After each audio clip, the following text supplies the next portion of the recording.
Hello friends, इस video में हम लोग डाटा टाइप्स के बारे में जानने वाले हैं।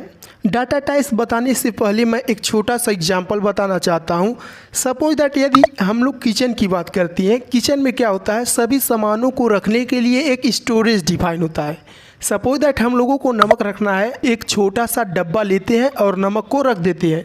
यदि आटे को रखना है तो आटे के लिए एक बड़ा डब्बा लेते हैं। यदि हम लोगों को मसाले को रखना है तो उसके लिए एक डब्बा लेते हैं और उसमें रख देते हैं। और यह सब जो डब्बे हैं ले जाकर हम लोग कहाँ रख देते हैं, एक अलमीरा में रख देते हैं जो कि किचन में बना होता है। सिमिलर तरीके से हम लोग कह सकते हैं कि यह जो छोटे छोटे डब्बे थे उनको हम लोग ले जाकर एक बड़े डब्बे में रख दिए। यहाँ पर इससे यह कंपेयर कर सकते हैं कि हम लोगों का जो छोटा छोटा मेमोरी है उसको हम लोग ले जाकर एक बड़े मेमोरी साइज में क्या रख कर दिए, स्टोर कर दिए। यानी कि जो डब्बे छोटे छोटे थे उनको ले जाकर एक बड़े डब्बे में स्टोर कर दिए। सिमिलर तरीके से हम लोग यह भी कह सकते हैं कि जो हम लोगों का छोटा छोटा मेमोरी ब्लॉक्स था उसको हम लोग ले जाकर एक बड़े से ब्लॉक में रख दिए। सिमिलर तरीके से कंप्यूटर में भी हम लोग मेमोरी को एक 3 डायमेंशनल क्यूब की तरह विजुलाइज कर सकते हैं।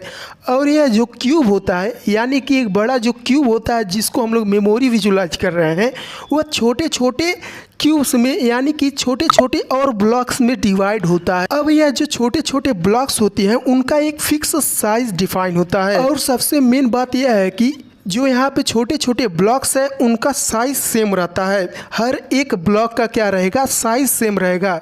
यानी कि छोटे छोटे जो ब्लॉक्स है वह मिलकर एक बड़ा ब्लॉक यानी कि बड़ा क्यूब बनाते हैं।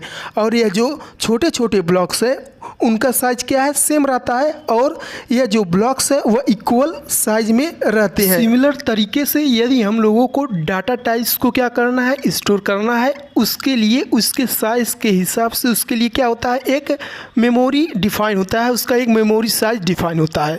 यदि हम लोग इंटीजर की बात करते हैं, इंटीजर हम लोग जानते हैं पॉजिटिव नंबर्स या निगेटिव नंबर्स, उसके लिए हम लोगों का जो मेमोरी साइज है वह 4 बाइट का होता है।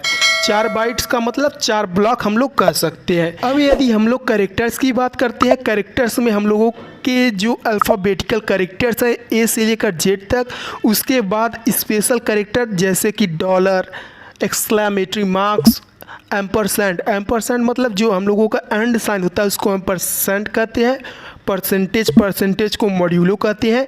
इन सभी कैरेक्टर्स के लिए केवल और केवल 1 बाइट का मेमोरी साइज डिफाइन होता है, यानी कि उनके लिए केवल एक ब्लॉक डिफाइन किया जाता है। डाटा टाइप्स में आगे बढ़ने से पहले मैं यहाँ पर एक एग्जांपल देना चाहता हूँ। सपोज दैट हम लोगों को 2 नंबर्स का एवरेज निकालना है, तो उसके लिए हम लोग फार्मूला क्या लिखेंगे, average equal to a + b divided by 2।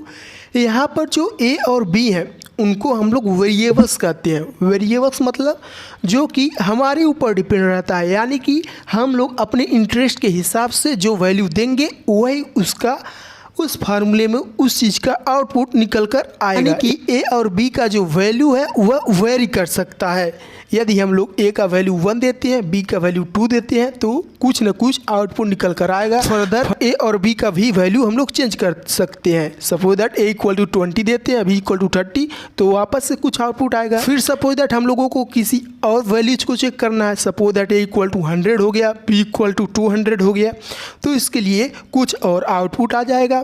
Simple तरीके से यहाँ पर वेरिएबल्स का यही काम होता है कि इसका जो वैल्यू है हम लोगों के ऊपर डिपेंड करता है, यानी कि यह कभी भी चेंज हो सकता है, वेरी कर सकता है।